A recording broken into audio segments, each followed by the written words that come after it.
यूहन्ना 5 उसकी 1 आयत से मैं पढ़ूंगा। जिसका ये विश्वास है कि यीशु ही मसीह है और वह परमेश्वर से उत्पन्न हुआ है, और जो कोई उत्पन्न करने वाले से प्रेम रखता है वह उससे भी प्यार करता है जो उससे उत्पन्न हुआ है। जब हम परमेश्वर से प्रेम रखते हैं, हम उसकी आज्ञाओं को मानते हैं, तो इसी से हम जानते हैं कि हम परमेश्वर की संतानों से प्रेम रखते हैं। क्योंकि परमेश्वर से प्रेम रखना यह है कि हम उसकी आज्ञाओं को माने और उसकी आज्ञाएं कठिन नहीं। क्योंकि जो कुछ परमेश्वर से उत्पन्न हुआ है वह संसार पर जय प्राप्त करता है, और वह विजय जिससे संसार पर जय प्राप्त होती है वह हमारा विश्वास है। पहला यूहन्ना 3 उसकी 15 आयत। जो कोई अपने भाई से बैर रखता है वह हत्यारा है, और तुम जानते हो कि किसी हत्यारे में अनंत जीवन नहीं रहता। फिर से पढ़ेंगे पहला यूहन्ना 5 उसकी 1 से 4 आयत। जिसका ये विश्वास है यीशु ही मसीह है, वह परमेश्वर से उत्पन्न हुआ है। जो कोई उत्पन्न करने वाले से प्रेम रखता है वह उससे भी प्यार रखता है जो उससे उत्पन्न हुआ है। आमीन।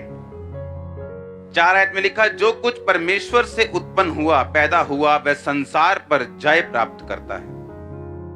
ये परमेश्वर की परफेक्ट प्लानिंग है कि वो आपको जय देने के लिए अपने पास बुलाता है। आपको ये मालूम है या नहीं? हाँ, विक्टोरियस लाइफ। इसलिए उसने कहा, मैंने तुच्छों को चुन लिया, मैंने बीमारों को चुन लिया, मैंने गरीबों को चुन लिया, मैंने छोटों को चुन लिया एक जयवंत जीवन देने के लिए।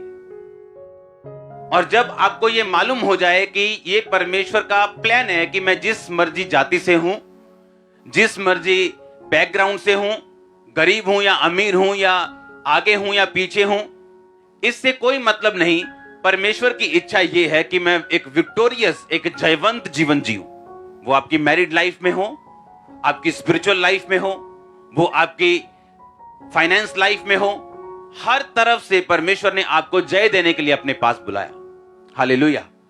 अब बात यह है कि उस जय को पाने का तरीका हमें बाइबल बताती है। अगर हम फ्रिज खरीदते हैं, टीवी खरीदते हैं और हमें मालूम नहीं वो कैसे चले, एक बुक उसके साथ मिलती है जिसमें लिखा होता है ये चलता कैसे।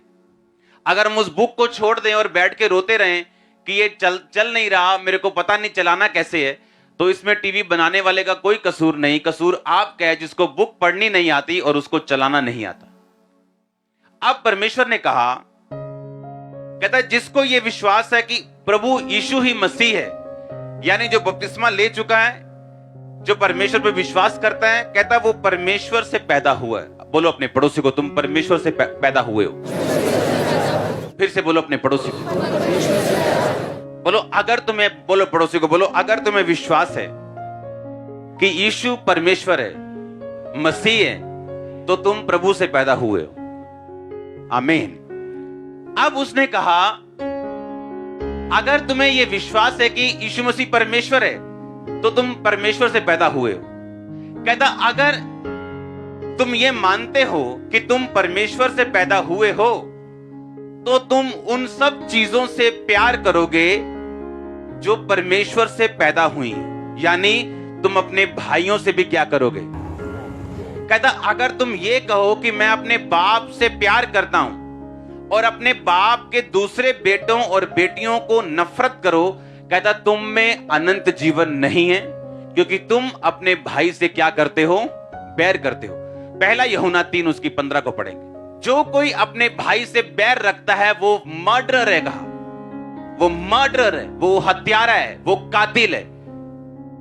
जैसे 302 की धारा लगती है ना फिर कत्ल करने, कहता वो मर्डरर है। अगर तुम अपने भाई से नफरत करते हो, बैर करते हो, उसकी टांगे खींचते हो, कहता तुम एक हत्यारे हो, और एक हत्यारे में कभी भी अनंत जीवन नहीं रहता।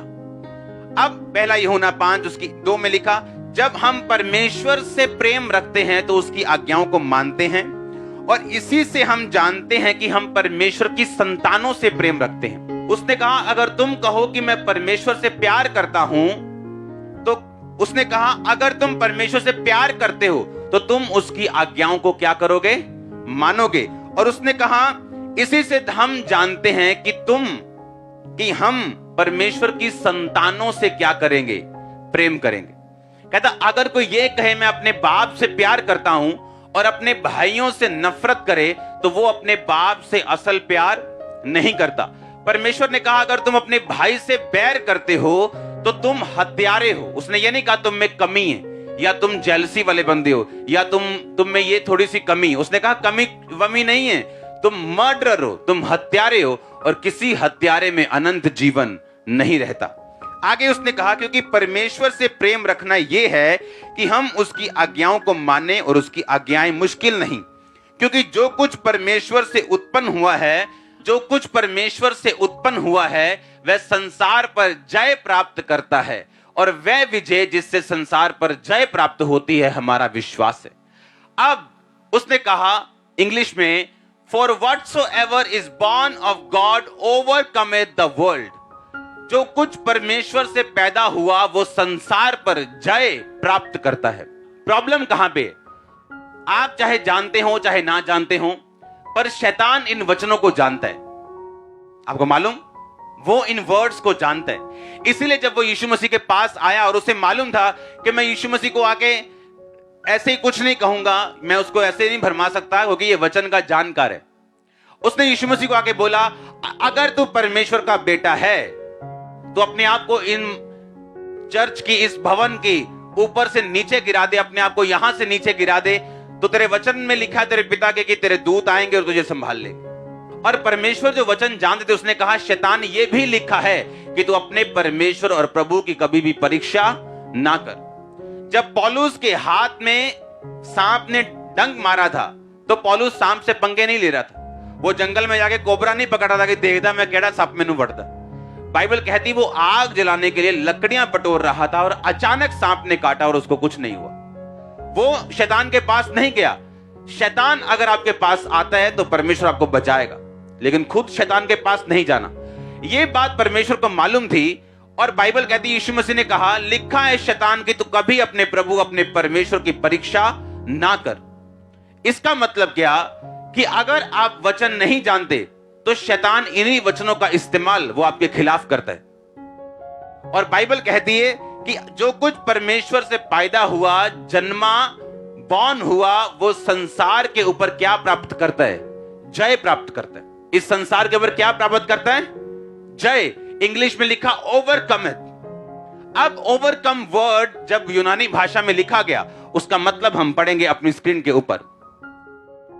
उसका मतलब है निकाओ। निकाओ का मतलब subdue, overcome, prevail, get the victory. और निकाओ शब्द निकला नाइक शब्द से। नाइक का मतलब है मीन्स ऑफ सक्सेस, विक्ट्री। परमेश्वर ने कहा अगर जब हमें यह बात मालूम नहीं होती कि वचन में ही हमारी जय है, हम अगर वचन को नहीं जानेंगे, नहीं समझेंगे तो हम जय प्राप्त नहीं कर सकते। क्योंकि आज लोग ये नहीं जानते। परमेश्वर ने कहा अगर तुम मुझसे पैदा हुए हो तो तुम संसार पर क्या प्राप्त करोगे? जय, ओवरकम कर जाओगे। शैतान तुम पे अटैक करेगा, तुम्हारे फाइनेंस के ऊपर, तुम ओवरकम करोगे। वो तुम्हारी सेहत के ऊपर अटैक करेगा, तुम जय पाओगे। तुम्हारी मैरिज पे कर सकता है, जय पाओगे। तुम्हारे घर पे कर सकता है, तुम्हें हरा नहीं पाएगा वो, तुम हमेशा ओवरकम कर जाओगे। एवरी टाइम 100 में से 100 बार तुम जीतोगे। परमेश्वर ने कहा तुम इस संसार के ऊपर धड़ल्ले से जय प्राप्त करोगे। पर कहता उसका एक तरीका है, उसका एक तरीका है। उसका तरीका परमेश्वर ने निशानी दी है। कहता जो कुछ कोई मुझसे पैदा हुआ वो संसार पर क्या प्राप्त करेगा? जय प्राप्त करेगा। आज 17 जनवरी है ना, 17 है ना आज मेरी एंगेजमेंट हुई थी। हाँ अब सुनो ध्यान से। 5 जनवरी मेरा बर्थडे था बर्थडे। मेरे बर्थडे वाले दिन मुझे मालूम नहीं था कि मेरी मैरिज या एंगेजमेंट इस 17 जनवरी को हो जाएगी। कौन लड़की होगी कुछ पता नहीं था। इमेजिन कर सकते हो। लेकिन इसलिए जब वो गीत गा रहा था, गाना वो लाइन गाना अकेली 1 सेकंड के लिए बिना म्यूजिक चेंज किए, जो वफादार होगा वो वारिस भी होगा, मैं उसका खुदा बन रहूंगा। अब 9 साल 10 साल मिनिस्ट्री में मैं वफादारी के साथ चला था और उसने कहा था जो वफादार होगा वो वारिस भी होगा। 5 जनवरी को मेरे को इतना मालूम था कि मुझे अब इस साल मैरिज करनी है, होली स्पिरिट से ये इंस्ट्रक्शन है। क्योंकि मुझे ऐसा लगता था मैं मैरिज नहीं करूंगा क्योंकि मेरी सेवकाई में रुकावट ना आए, मेरी सेवकाई ऐसा ना रुक जाए, मैं ज्यादा काम करना चाहता हूं। लेकिन होली स्पिरिट ने बोला काम ज्यादा होगा अगर तुम मैरिज करेगा, नो प्रॉब्लम, तेरी डिस्ट्रक्शन सब चीजों को छोड़, बस मेरी बात को सुन। और आपको वो स्टोरी सब मालूम है कि फोटोज मंगाई, दैट्स इट, इसको देखो। उसके बाद 16 जनवरी को डिसाइड हुआ, 17 को जिस दिन डिसाइड हुआ उसके अगले दिन एंगेजमेंट। और मैं ये अपनी टेस्टिमनी दे रहा था, एक बहुत बड़े लॉयर है उनको, कि एंगेजमेंट के बाद जब हम बैठे थे तो तब बातें चल रही थी, अच्छा मैं ये कास्ट की हूं, तुम कौन सी कहा, मैं ये कास्ट। एंगेजमेंट के बाद घर नहीं देखा, कुछ नहीं देखा। और अब मैं आपको ये दावा कर सकता हूं, मेरी मैरिज लाइफ के जैसे किसी की लाइफ नहीं होगी, मैं सच कह रहा हूं। जब परमेश्वर आपको आत्मा में चलाता है, आपको जात मिलाने की जरूरत नहीं पड़ती। फिर वो बता रही थी, अच्छा मैं कहां से हूं, मैं ये एक अरोड़ा खत्री होते हैं उनसे, अच्छा तुम, मैं रविदास से बिरादरी से हूं, अच्छा मेरा घर इस गांव में, अच्छा मेरा यहां। एंगेजमेंट के बाद की बात कर रहा हूं, पहले की नहीं। जब हम शरीर से चलते हैं, अच्छा जात मिलनी, अच्छा पैसा मिलना चाहिए, अच्छा सब कुछ मिलना चाहिए, बाद में चाहे छितर पनीर की रोटी भी घर रोज पके। क्यों? अगर हम स्पिरिट में चलेंगे, उसने कहा कि तू मुझसे पैदा होगा, तू हर चीज पे ओवरकम कर जाएगा, तेरी लाइफ का हर स्ट्रगल विक्ट्री में बदलेगा, जीत में बदल जाएगा। अगर तुम किससे पैदा होगा? मुझसे। अब परमेश्वर ने कहा अगर तुम मुझसे पैदा हुआ है तो उसकी एक निशानी होगी, तू उन सबसे प्यार करेगा जो मुझसे पैदा हुए। अगर तेरे में यह बात नहीं है तो तू झूठा है, मर्डर है, तू हत्यारा है। आप जानते हैं हेवन फुल ऑफ सरप्राइजेस होगा, क्योंकि जिन लोगों को आप स्टेजेस पे देखते हैं वहां पे वो लोग नहीं होंगे। बहुत से लोग जिनको आप बड़े बड़े स्टेजेस पे देखते हैं वहां नहीं होंगे, और आप हैरान होंगे ये कैसे हो गया, ये तो फलाना नहीं है, वहां रहता था। और आपको मालूम होगा कि ये स्वर्ग में है ही नहीं। सामने से हालेलुया बोल के सरमन देना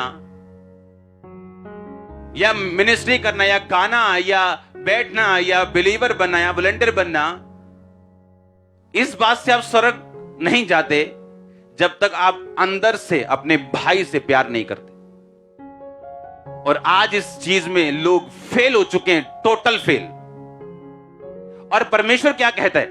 और नुकसान किसका है? नुकसान उसका नहीं जिससे नफरत की जा रही, वो हमेशा आपको बढ़ता मिलेगा। नुकसान उसका है जो नफरत कर रहा है, क्योंकि परमेश्वर ने कहा फिर तुम में अनंत जीवन नहीं रहेगा। जब वो अपने फाइनेंस में चलेगा, उसको तरह तरह के एक्सक्यूज मिलेंगे। अच्छा ये अगर ये होता ना तो फिर आप चक देना ही कम, जे ऐसा होता ना यार फिर सेट हो जाना ही कम। अपनी फैमिली में, अपनी लाइफ में, अपने आसपास उसको वो कभी वो रिलीज, वो ब्लेसिंग, वो फ्लो कभी नहीं मिलता जिसकी वो एक्सपेक्टेशन रखता है परमेश्वर से कि ऐसा मेरी लाइफ में हो, या मेरी फैमिली में हो, या मेरे फाइनेंस में हो, या मेरी मिनिस्ट्री में हो। उसको कभी ऐसा नहीं मिलता, क्योंकि अनंत जीवन, इटर्नल लाइफ जो सिर्फ स्वर्ग से शुरू नहीं होती, जिस दिन आप क्रिश्चियन बनते तब से शुरू होती। वो आपके फाइनेंस में फ्लो करती, आपके शरीर में फ्लो करती, वो आपके परिवार में फ्लो करती, आपके मानसिक जीवन में फ्लो करती, स्पिरिचुअल लाइफ में फ्लो करती। और जब वो आपकी लाइफ में फ्लो करना शुरू करती है, आपकी लाइफ में लाइफ बढ़ती, आप जीवित होते हैं अपनी हर एक पहलू में, हर एक चीज में आप जीवित होते हैं। और जब आप बैर करते हैं, नफरत करते हैं, वो आप नहीं जानते वो चीजें गायब हो जाती। आप दुनिया के सामने वही रहते हैं, आपकी शक्ल चेंज नहीं होती, पर आपकी स्पिरिचुअल पोजीशन जो है वो बदल जाती।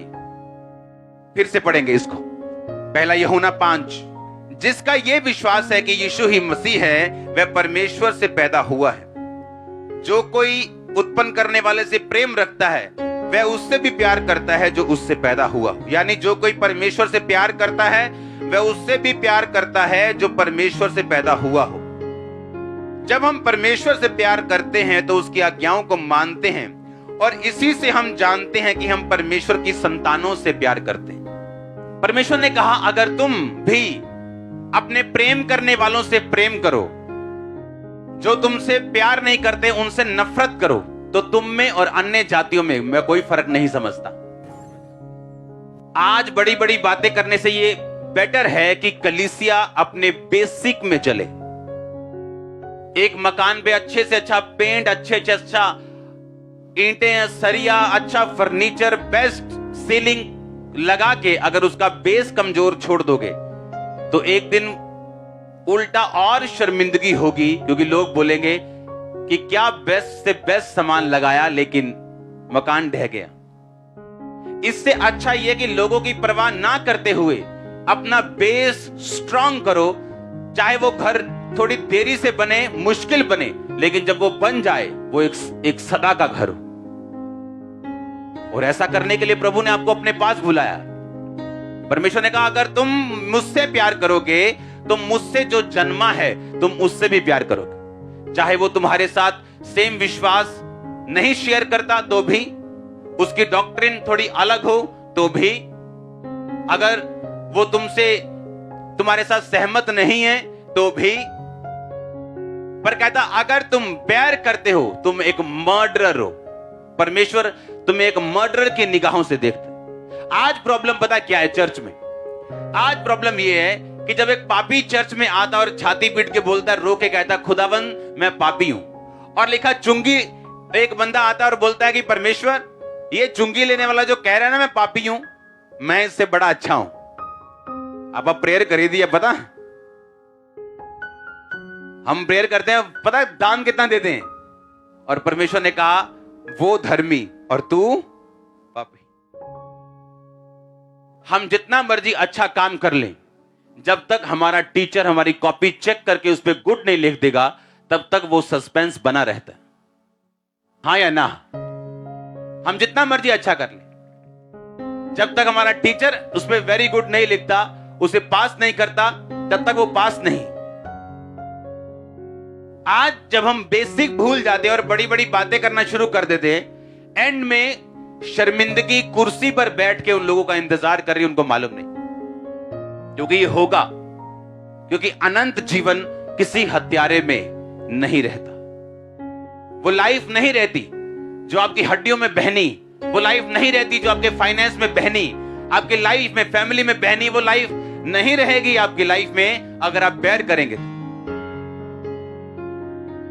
हालेलुया। अब हम पढ़ेंगे प्रकाशित वाक्य 3 उसकी 21 आयत को। जो जय पाए उसे मैं अपने साथ सिंहासन पर बिठाऊंगा, क्योंकि मैं भी जय पाकर अपने पिता के साथ उसके सिंहासन पर बैठ गया। फिर बोलो, जो जय पाए। इसका मतलब यह है, प्रकाशित वाक्य एक ऐसी पुस्तक है जिसको आप मान नहीं सकते पूरा, क्योंकि ये एक प्रोफेटिक बुक है। ये तो होना है अभी। ये सिर्फ पढ़ने से ही आपको ब्लेसिंग मिलती है, बोलने से ही ब्लेसिंग मिलती है, इसको सिर्फ देखने से ही ब्लेसिंग बाइबल कहती है आपको मिलती। जब आपने ये वचन पढ़ा, एक्चुअली आप ब्लेस हो रहे हो सिर्फ पढ़ने से। ये इस बुक की खासियत है। उसने कहा जो जय पाए, इसका मतलब ये एक चॉइस, ये एक चुनाव है जो आपको करना है। परमेश्वर ने यह नहीं कहा जिसको मैं जिताऊं, परमेश्वर ने कहा जो खुद जय पाए उसको मैं अपने सिंहासन पर बिठाऊंगा, जिस तरह मैं भी जय पाकर अपने पिता के साथ सिंहासन पर बैठ गया।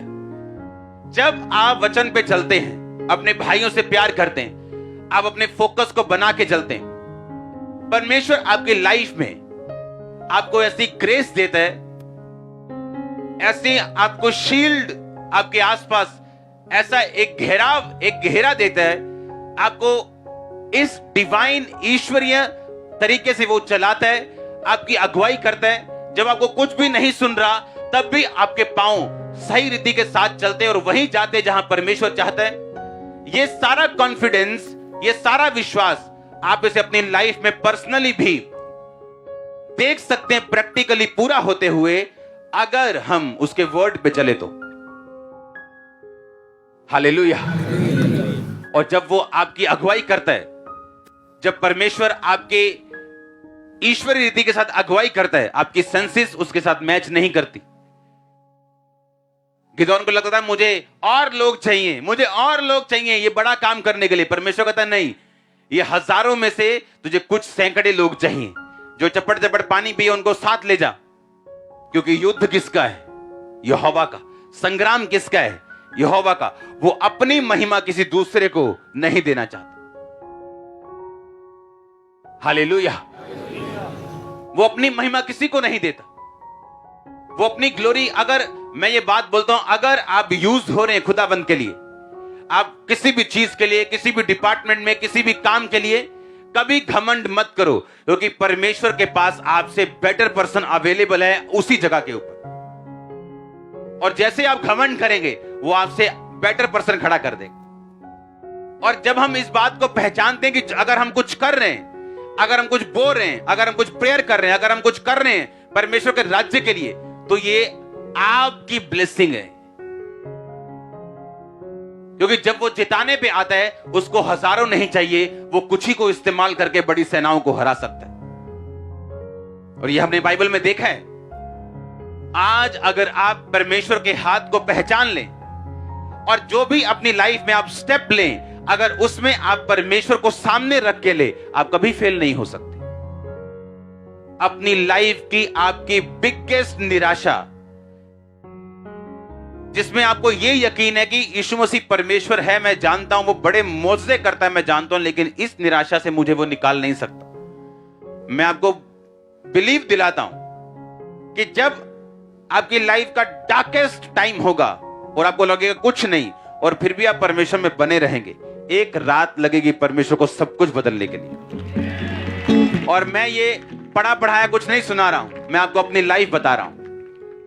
एक नाइट फिनिश, एक दिन लगेगा उसको सारा वातावरण बदलने के लिए, जब वो आपके फेवर में खड़ा हो जाएगा। तो अब प्रॉब्लम ये है, आज का जो बिलीवर है वो परमेश्वर के हाथ को पहचानता नहीं। कैसे?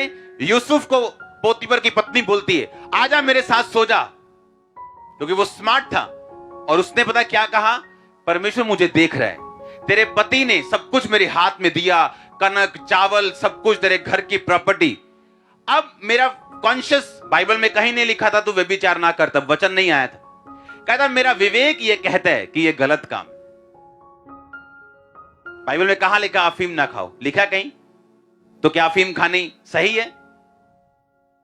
उस टाइम नहीं लिखा था व्यभिचार ना कर, पर उसको मालूम था व्यभिचार करना पाप है।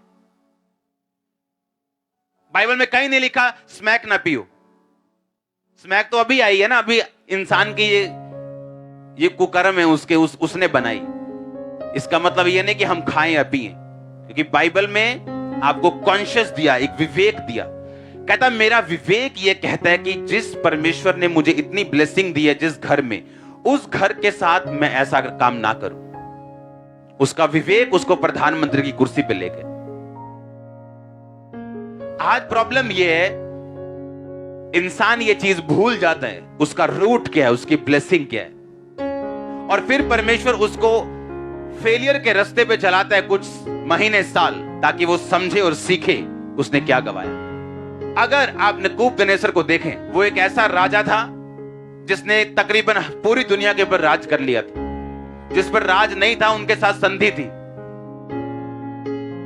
और उसने एक दर्शन देखा कि एक बड़ा पेड़ है जिसकी शाखाएं हैं, जिसके ऊपर पंछी बसेरा करते हैं, और एक आसमान से स्वर्गदूत उतरा। उसने कहा इसको काट दो, इसकी डालियां बिखेर दो, पर जड़ को रखे रहना। उसने कहा मुझे एक बड़ा गहरा स्वप्न आया, और जब बात हुई तो उसे परमेश्वर के जन ने बताया कि स्वप्न का मतलब यह है कि तू ऐसा ऐसा तेरे साथ होगा, तू घास चरेगा, तू पागल हो जाएगा, 3.5 साल यानी 7 काल तक ऐसा तेरे साथ होगा। लेकिन अगर तू पाप छोड़ दे और परमेश्वर को पहचाने तो परमेश्वर अपना मन बदल सकता है। और बाइबल कहती है एक दिन अपने भवन पे टहल रहा था, और ऊंचा भवन और सब तरफ देख के बोलता है ये सारा कुछ क्या मैंने अपनी ताकत से नहीं कमाया? और ऊपर से आवाज आती राज्य तेरे हाथ से निकल गया। उसको मेंटली अपसेट का दौरा पड़ता है, घास चरता है, बैलों के साथ रहता है, नाखून बढ़ जाते हैं, बाल बढ़ जाते हैं, और 3.5 साल बाद परमेश्वर 2 सेकंड के लिए उसकी बुद्धि को, आंखों को खोलता है और वो आसमान की ओर देख के बोलता है, परमेश्वर तू ही राज देता है और तू ही वापस लेता है। और बाइबल कहती जैसे ही उसने मुंह से कहा, दुष्ट आत्मा उसे छोड़ के चला जाता है और वो नॉर्मल होता है, अपने सिंहासन पर बैठते हैं और लोगों को बताता है कि चाहे तुम ऊंचाई पे रहो चाहे नीचाई पे रहो, हर जगह हर टाइम परमेश्वर के हाथ को पहचानो अपनी लाइफ में। अगर तुम नहीं पहचानोगे, अगर उस डीप निराशा के गड्ढे में अगर यूसुफ ना पहचानता तो प्रधानमंत्री तक ना पहुंचता, उस कुर्सी तक ना पहुंचता। और अगर नबूकदनेस्सर उस ऊंचाई तक परमेश्वर को पहचान लेता तो बैलों की तरह 3.5 साल घास ना खाता और पागल बन के ना रहता। परमेश्वर ने आपको मौका दिया काम करने का, आप चोरी करना शुरू कर गए। आपको फाइनेंस पे बिठाया, आपने चोरी कर ली। किसी ड्यूटी को दिया, आपने कमीशनें खा ली, चोरी कर ली। नो नो नो नो, ये कर्ज को बुलावा देना है। ये परमेश्वर को बोलना है कि हम तेरी दिए हुए काम को अब्यूज कर रहे, गाली दे रहे। और जब हम परमेश्वर को गाली देंगे जीवन नरक बन जाता है।